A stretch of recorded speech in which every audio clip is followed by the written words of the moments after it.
Olá, essa é a parte 5 da nossa série O que é o Evangelho?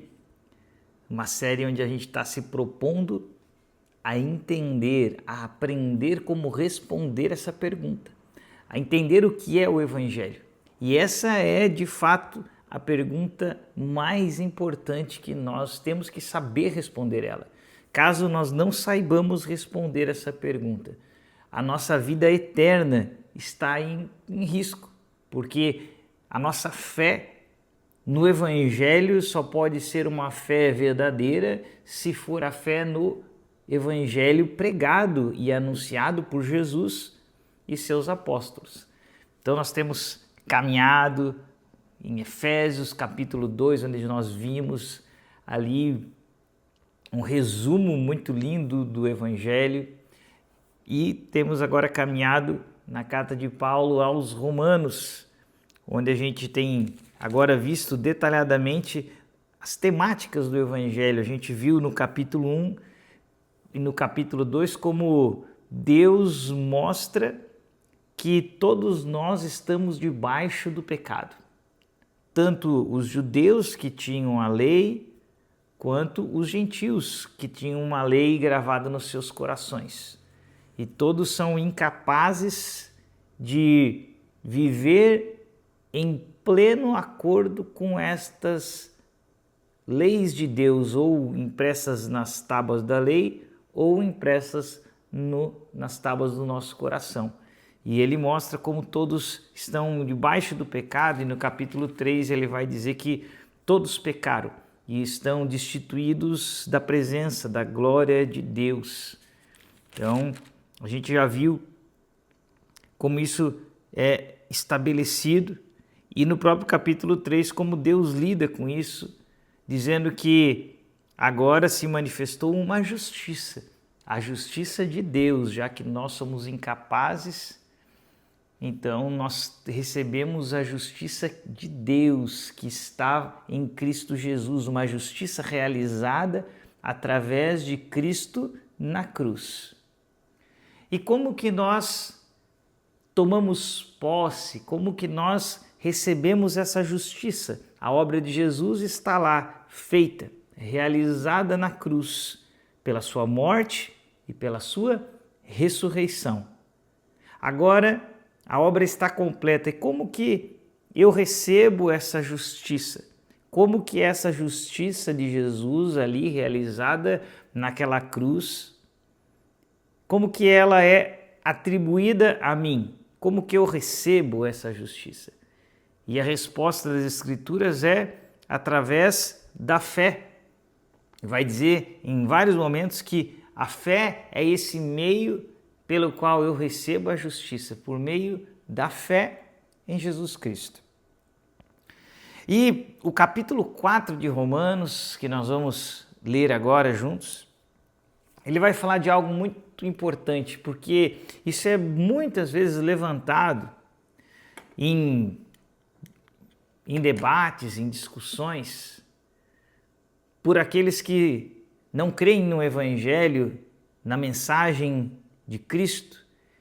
E o que eles dizem, quer dizer então que se as pessoas só podem ser salvas pela fé em Jesus, pela fé na obra da cruz, que a salvação só veio a partir de Jesus. Só nos últimos 2000 anos que as pessoas podem ser salvas, porque só a partir de Cristo que nós tivemos o evento da morte na cruz. E esse capítulo aqui ele é muito importante, porque ele vai falar sobre isso, sobre a fé antes de Jesus.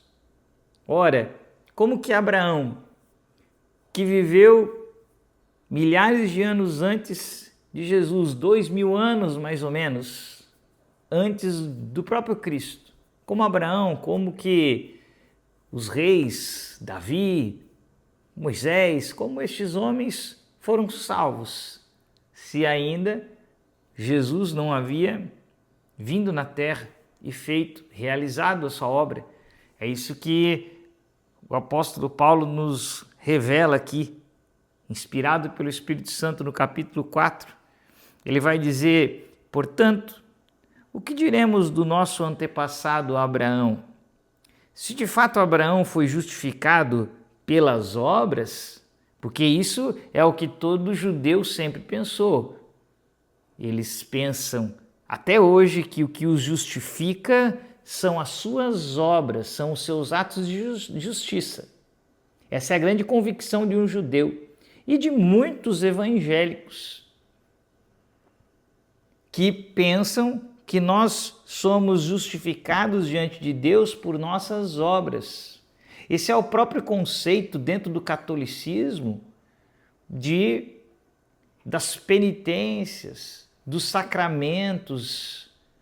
É um conceito de que para chegar aos céus eu preciso encher um pote que simboliza a perfeição ou agradar a Deus de maneira plena. Então, conforme eu participo dos sacramentos, eu vou enchendo esse potinho.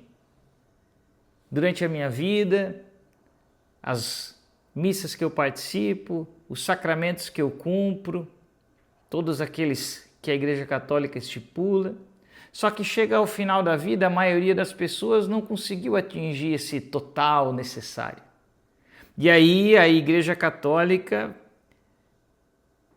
fora e a parte de tudo que se encontra de maneira clara na Bíblia, cria o purgatório, aonde eu vou terminar de preencher esse pote, para que então, quando esse pote estiver cheio de boas obras, eu possa então merecer os céus. Não só na Igreja Católica, mas na imensidão de igrejas evangélicas, entre muitas aspas, que nós temos no Brasil, cheias de falsos mestres. Estamos lotados de cristãos que pensam que vão ser salvos porque frequentam os cultos, porque praticam boas obras, porque servem muitas vezes em suas igrejas.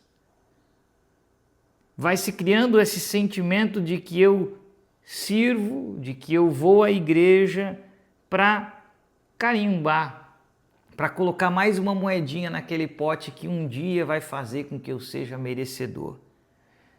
Então esse sentimento do povo judeu não é diferente do sentimento que nos rodeia hoje. E é o que Paulo está falando, olha, se de fato Abraão foi justificado pelas obras, então ele tem do que se gloriar. Se esse entendimento da Igreja Católica, dos evangélicos, que são chamados evangélicos no Brasil, mas não conhecem o Evangelho, se esse sentimento de que as coisas que eu faço, as campanhas, você já viu campanhas? Quantidade de igrejas, até mesmo igrejas que antigamente eram históricas, respeitáveis, hoje abraçaram as campanhas. Vem aqui, faz a campanha dos 7 dias, dos 12 dias para os 12 meses abençoados do ano. Percebe a barganha, a troca? Eu estou dando para merecer. Quando o Evangelho nunca pregou isso. Tudo que nós recebemos de Deus é graça. Próprio aqui em Romanos, capítulo 11, vou ler aqui para você, a gente está em Romanos. Olha o que ele vai dizer, versículo 35 do capítulo 11. Quem primeiro lhe deu? Quem primeiro deu algo a Deus para que ele o recompense? Essa é a pergunta simples de Paulo. Quem pode barganhar com Deus? Quem pode dizer, olha, eu estou fazendo isso aqui, agora você me deve? Ele é Deus. Ele diz ao povo de Israel, quando está cansado dos seus sacrifícios vazios, Deus diz, olha, por acaso não são todos os bois, ovelhas que existem no mundo meus? Porque eu os criei. E vocês pensam que eu quero sacrifício pelo sacrifício, eu quero sacrifício, mas com um coração verdadeiro. Então, se nós somos justificados por obras, Paulo está dizendo aqui, então nós temos no que nos gloriar. Por isso que não pode ser por obras, por isso que a salvação anunciada no evangelho genuíno não pode estar ligada às obras, porque senão vem o orgulho. No último vídeo nós falamos, olha, onde que está a jactância? Não pode haver isso. Por isso não pode ser por obras. E ele vai dizer assim, olha, mas não diante de Deus. Porque quem de nós pode ser louco o suficiente para querer se gloriar diante de Deus? Você percebe como essas filosofias desses grupos, esses falsos evangélicos, esses falsos mestres que ensinam pessoas a determinarem coisas diante de Deus, a decretarem, eu decreto, eu determino, ou pensarem que por causa dos seus bons feitos, as suas boas obras, agora Deus se tornou seu devedor. Percebe como isso é loucura? Paulo está dizendo como isso, quem pode se gloriar diante de Deus? O Criador, aquele que sustenta todas as coisas. É uma loucura se gloriar. E aí então Paulo vai dizer aqui no versículo 3, mas olha o que diz a Escritura. E ele diz, Abraão creu em Deus e isso lhe foi creditado como justiça. Aqui Abraão está citando um trechinho lá de Gênesis. No capítulo 15, no versículo 6, está escrito isso aqui. Abraão creu e isso lhe foi creditado. Quando Deus o chama, lá em Ur dos Caldeus, para segui-lo, para abandonar a casa do seu pai, para deixar sua terra, sua parentela, e seguir Deus para uma terra distante e desconhecida. Abraão faz isso pela fé. E é isso que o texto diz, essa fé, essa promessa de Deus de que abençoaria ele e dele faria uma grande nação. Abraão creu nisso e essa fé na promessa de Deus foi o que lhe foi creditado como justiça. Porque se dependesse da justiça de Abraão, a própria Bíblia mostra falhas de Abraão, erros de Abraão. Então ele não seria perfeito o suficiente para merecer os céus ou para se gloriar diante de Deus. E aqui ele vai dizer assim, ora, o salário do homem que trabalha não é considerado como favor, mas como uma dívida. Então, quando você vai lá, você realiza o seu trabalho durante o mês, e quando você vai receber o pagamento, aquilo não é um favor que o seu patrão está ali fazendo. É uma dívida, porque você trabalhou por aquele valor, então o teu patrão te deve isso. E aí, imediatamente, Paulo diz, todavia, ou seja, pelo contrário, porque não é assim com Deus, nós não estamos trabalhando, nós não estamos indo para a igreja para acumular créditos. Com Deus não é assim, não é como um trabalho, não é como uma profissão. É diferente, ele diz, aquele que não trabalha, mas confia em Deus, que justifica o ímpio, essa fé lhe é acreditada como justiça. É quando você crê que aquilo que aconteceu na cruz agora é colocado sobre você. E ele vai citar o exemplo de Davi, assim como de Abraão. Ele diz, Davi diz a mesma coisa. Quando fala da felicidade do homem a quem Deus acredita justiça, independente de obras. Percebe como isso aqui, essa compreensão já era real lá no Antigo Testamento? Às vezes a gente tem essa mentalidade de que lá no Antigo Testamento Deus salvava de uma maneira. Era pelas obras, pelos sacrifícios, e no Novo Deus estabeleceu.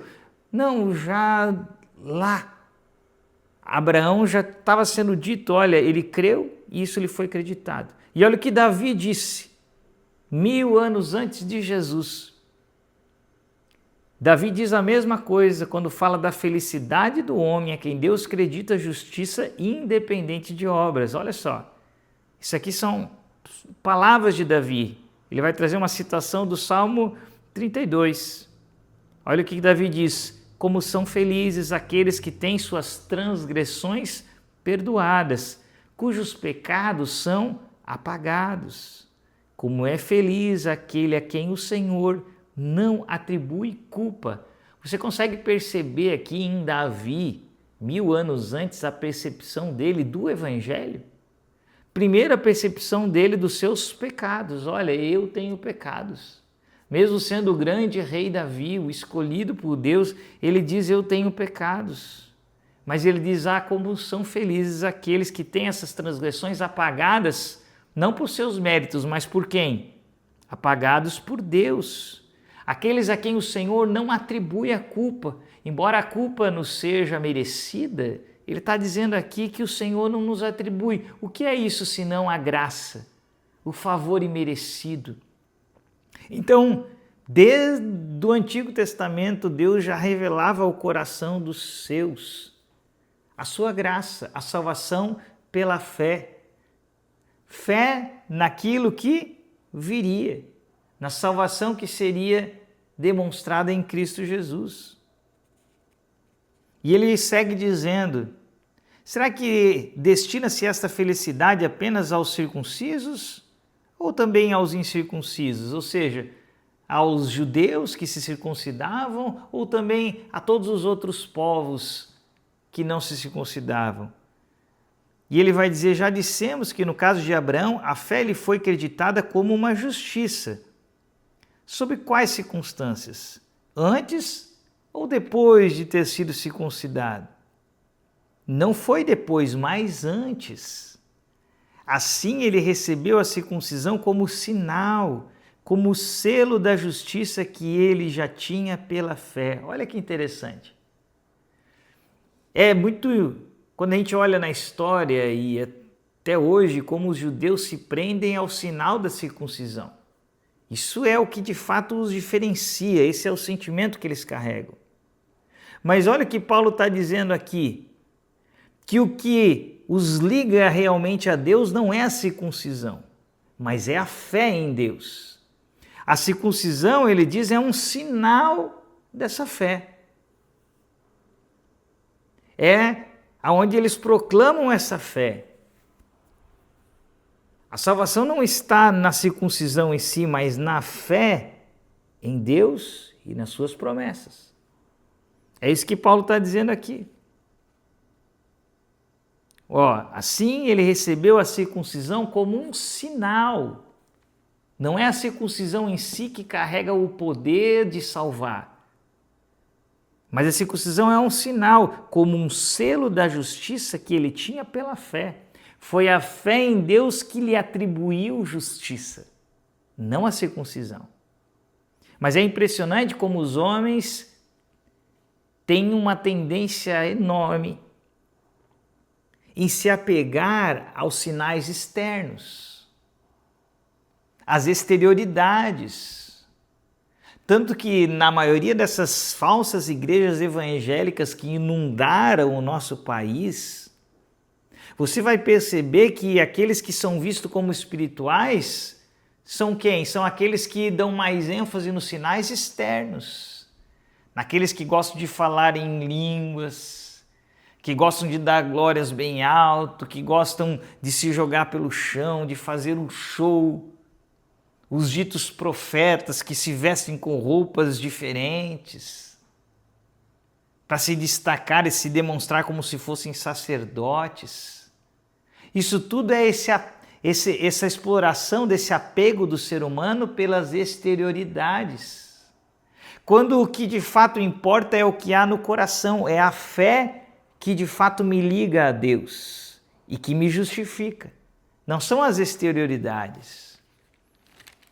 Exteriormente, eu posso ser como aqueles homens que Jesus tanto condenou, os fariseus, os saduceus, os líderes religiosos, que andavam com roupas diferenciadas do povo, que cumpriam todos os ritos exigidos pela lei, No entanto, os seus corações, Jesus vai dizer, olha, vocês me honram com seus lábios, vocês estão fazendo suas orações na frente das pessoas, vocês dão os seus dízimos.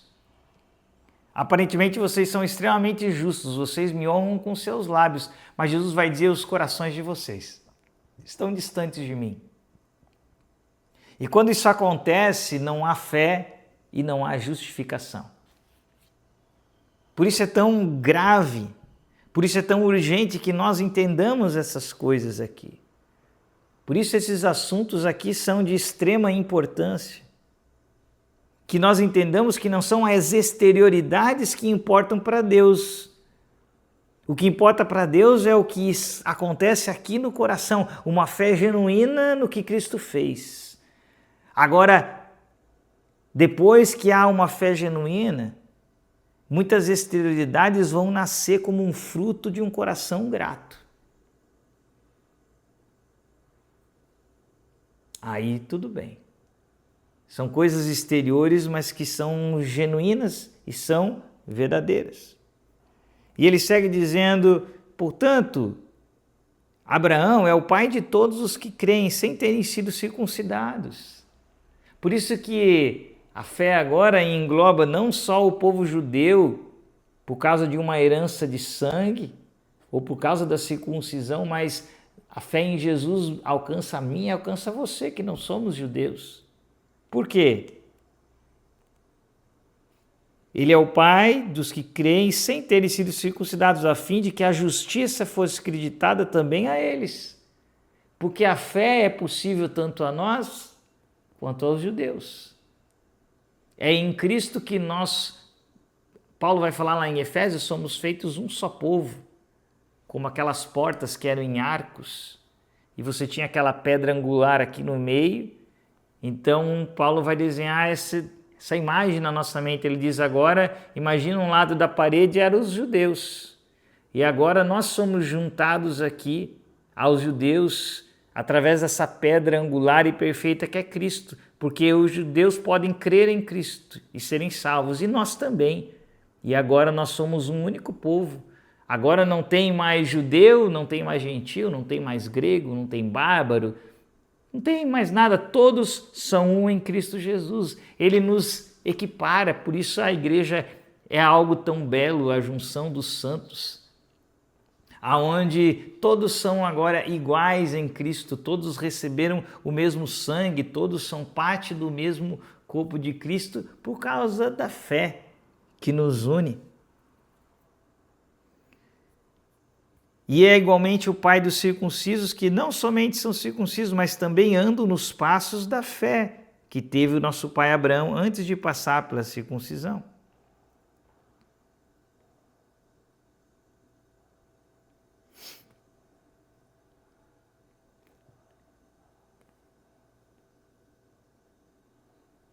Vamos ver mais alguns textos aqui.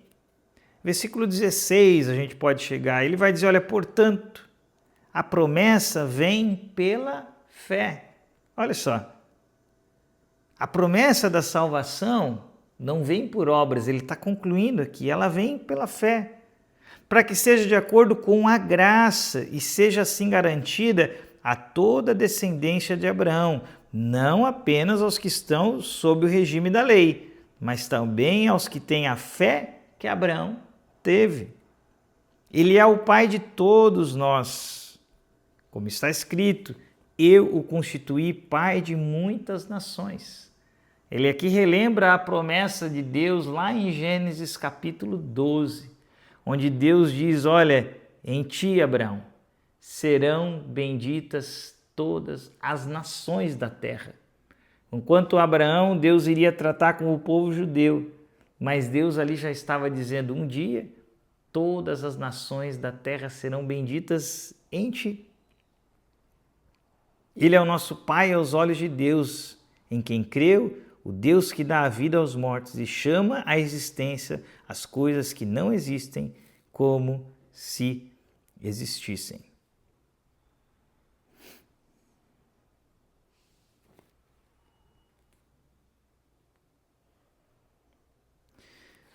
versículo 23, vamos dar mais um salto aqui. As palavras lhe foi creditado, não foram escritas apenas para ele, eu tenho falado muito aqui isso, né? Aquilo que pela fé nos é atribuído, nos é creditado. Mas ele vai dizer assim, ó, não é só para Abraão, mas também para nós, a quem Deus creditará justiça a nós, que cremos naquele que ressuscitou dos mortos, a Jesus, nosso Senhor. Ele foi entregue à morte por nossos pecados e ressuscitado para nossa justificação. Aqui no finalzinho do capítulo 4, a gente tem um conceito muito importante, que é o conceito da ressurreição de Cristo. Porque se Jesus fosse crucificado naquela cruz, como ele diz aqui, ele foi entregue à morte lá por causa dos nossos pecados.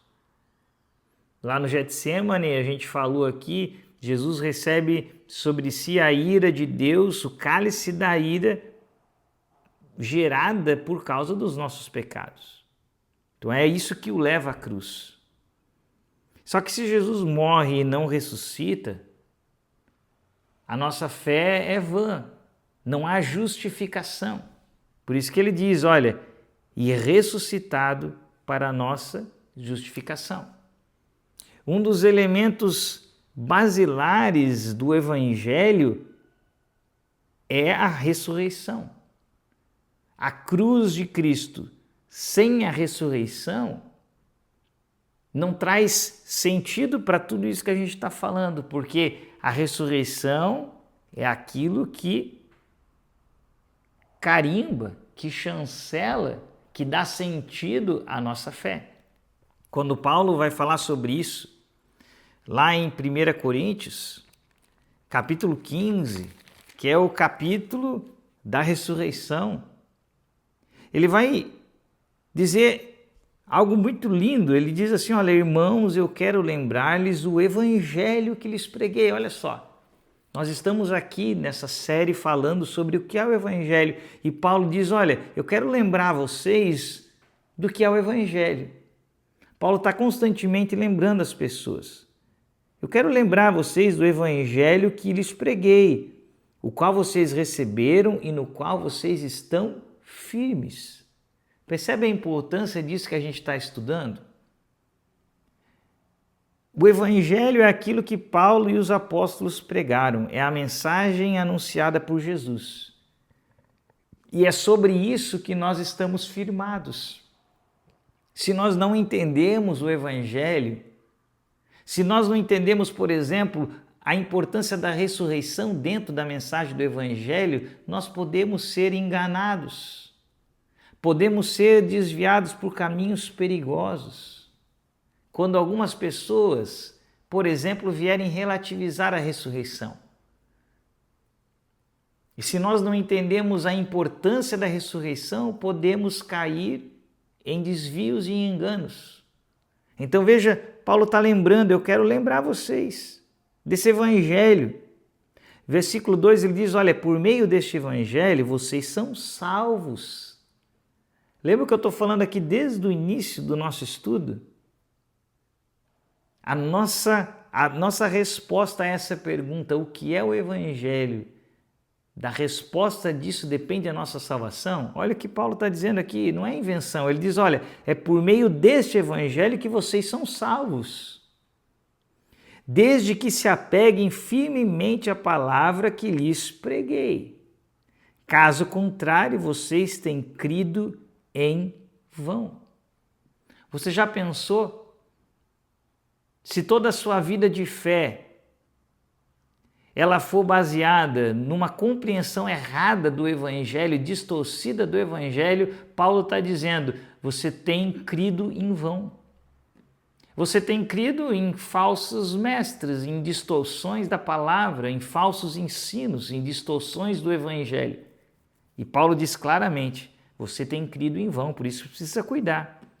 E aí Paulo vai trazer uma mensagem, pois o que eu primeiramente lhe transmiti foi o que recebi. Olha que interessante. Paulo está falando que quando ele se converte, lá no caminho de Damasco, ele recebe dos apóstolos a mensagem do Evangelho. Ele diz, olha, o que eu primeiramente lhe transmiti, comecei a anunciar, é o que eu recebi. Ele recebeu um credo. Esse aqui é o primeiro credo. O que é um credo? Credo é um resumo da fé em Jesus. Nós tivemos vários ao longo dos séculos e esse aqui é o primeiro que nós temos registrado aqui na Bíblia, um credo apostólico dos apóstolos, um resumo da fé cristã. E ele vai dizer, esse é o credo que eu recebi, que Cristo morreu pelos nossos pecados, percebe? Evangelho nunca começa sem compreensão de pecado, sem arrependimento. E a primeira coisa que ele cita, Cristo morreu pelos nossos pecados. Reconhecimento de pecado, de miséria. E ele diz, segundo as Escrituras, ele foi sepultado e ressuscitou. Então, assim, tão importante quanto a obra da cruz é a ressurreição. Ele foi sepultado, mas ele ressuscita no terceiro dia, segundo as Escrituras, e apareceu a Pedro e depois aos 12. E aí ele continua seu relato. Depois disso, ele apareceu a mais de 500 irmãos de uma só vez, a maioria dos quais ainda vive, embora alguns já tenham adormecido. E Paulo vai continuar o seu relato aqui, belíssimo relato sobre essa ressurreição. Eu não vou ler tudo para a gente não se estender demais. Mas eu quero pular para você no versículo 13, onde Paulo vai dizer, olha, se não há ressurreição dos mortos, e nem Cristo ressuscitou, e se Cristo não ressuscitou, é inútil a nossa pregação, como também é inútil a nossa fé. E esse trecho aqui, ele é importante demais hoje nos nossos tempos, desde que o liberalismo tem tomado conta da mentalidade das pessoas, onde o liberalismo teológico contaminou e tem contaminado um número infindáveis de ditos pastores, em que os milagres da Bíblia têm sido relativizados. Eles têm buscado outras explicações e a Bíblia tem sido vista com um olhar totalmente naturalista. Não, isso aqui não foi bem assim. Não é que Jesus multiplicou os pães, mas é que, na verdade, as pessoas começaram a compartilhar essa comida e deu para todos. E muitos já têm agora relativizado a morte e a ressurreição de Cristo. E Paulo é muito claro, dizendo, olha, se Cristo não ressuscitou, é inútil a pregação e é inútil a sua fé. O alicerce da nossa fé é o fato de que Cristo ressuscitou. Por quê? Olha o que ele diz no versículo 17. E se Cristo não ressuscitou, inútil é a fé que vocês têm e ainda estão em seus pecados. E no verso 19, se é somente para esta vida que temos esperança em Cristo, somos de todos os homens os mais dignos de compaixão. E esses grupos, estas seitas que usam Jesus para os seus intuitos, para manipular o povo, têm justamente usado Cristo como uma ferramenta para hoje, para agora. Jesus tem que servir para que eu seja alguém de maior destaque na sociedade, como dizem os coaches. Jesus é o exemplo do grande sábio. Jesus precisa servir para que eu determine a cura. É tudo usando Jesus para o aqui e para o agora. E ele diz, olha, se é somente para essa vida que temos esperança em Cristo, se a minha visão de Jesus, se a utilidade de Cristo se respalda a essa vida apenas, ele diz, olha, nós somos de todos os mais dignos de compaixão. Por quê? Porque nós não entendemos a real esperança que carregamos em Cristo. A esperança que nós carregamos em Cristo é o fato de que, se com Ele morremos, com Ele também seremos glorificados. Essa é a esperança que a Bíblia nos diz. Se Ele foi glorificado, nós também seremos glorificados. Essa é a nossa grande esperança. E quando a gente lê um pouco mais para frente do capítulo 15, olha o que o texto diz para nós. A nossa esperança, olha, versículo 54. Quando, porém, o que é corruptível, esse corpo que eu tenho, se revestir de incorruptibilidade, olha que grande esperança. E o que é mortal de imortalidade, então se cumprirá a palavra que está escrita. A morte foi destruída pela vitória. Onde está, ó morte, a tua vitória? Onde está, ó morte, o teu aguilhão? O aguilhão da morte é o pecado que está sobre nós, sobre a humanidade. E a força do pecado é a lei. Por que a força do pecado é a lei? Porque quando eu sou exposto à lei de Deus, à perfeição de Deus, aos mandamentos de Deus, ele expõe o meu pecado. Ele expõe a minha incapacidade de viver ao nível de santidade de Deus. Por isso que a força do pecado é a lei. E ele diz, mas graças a Deus que nos dá a vitória por meio do nosso Senhor Jesus Cristo.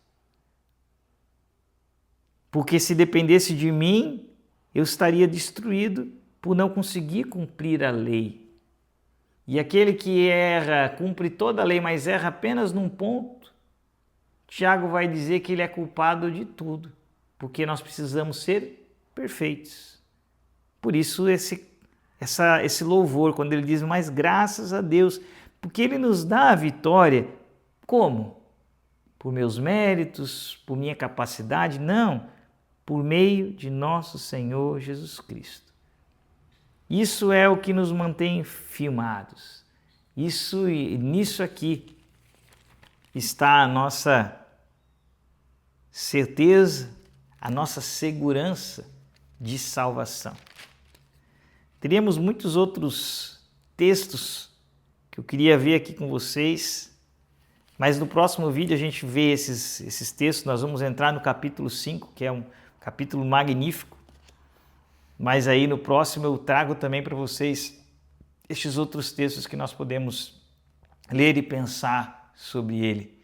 Ok? Vamos orar. Senhor, Pai, eu te agradeço por esse tempo tão especial, por aqueles que estão acompanhando essa série, que os nossos corações, Senhor, sejam fortalecidos no Evangelho, para que nós não sejamos como pessoas inconstantes, sendo levados para cá e para lá por mentiras, por doutrinas enganosas, mas que nós possamos estar firmados no Teu Evangelho, no Evangelho genuíno, no Evangelho onde nós reconhecemos os nossos pecados, quando nós olhamos para a cruz e temos fé na obra de Jesus, naquele que morreu e ressuscitou para que nós fôssemos salvos nele. Que essa mensagem crie profundidade em nós, para que nós possamos estar firmados nela e anunciarmos ela com ousadia, sem sermos enganados pelos falsos mestres e enganadores do tempo presente, já previstos por Ti de que eles estariam por todos os lugares. Em nome de Jesus. Amém. Querido, que o Senhor te abençoe. Se esse vídeo foi bênção para você, e ele sempre é, porque aqui é pregado e anunciado o Evangelho, sempre lembre de curtir o vídeo aqui embaixo, colocar o joinha, comente, tenho falado várias vezes, comente, escreva algo aqui, nem que seja um amém, né, para que o vídeo seja visto como relevante aqui pela plataforma, seja indicado para outras pessoas. Copia o link do vídeo aqui, e compartilha em grupos de WhatsApp com pessoas que você ama e que você deseja que possam conhecer pouco mais do Evangelho verdadeiro, da leitura das Escrituras, que é como nós estamos fazendo aqui. A leitura simples e a busca da interpretação correta pela própria Escritura. Lembrando que a Escritura interpreta a Escritura. Você nunca pode ler a Bíblia a parte do contexto maior dela. Por isso que o Evangelho é isso. O Evangelho é a mensagem contada, a mensagem trazida pelas Escrituras Sagradas como um todo. Não é pensando textos e criando algo que eu desejo, mas o Evangelho é a mensagem contada pelas Escrituras. Que o Senhor te abençoe. Até o nosso próximo vídeo aí da série.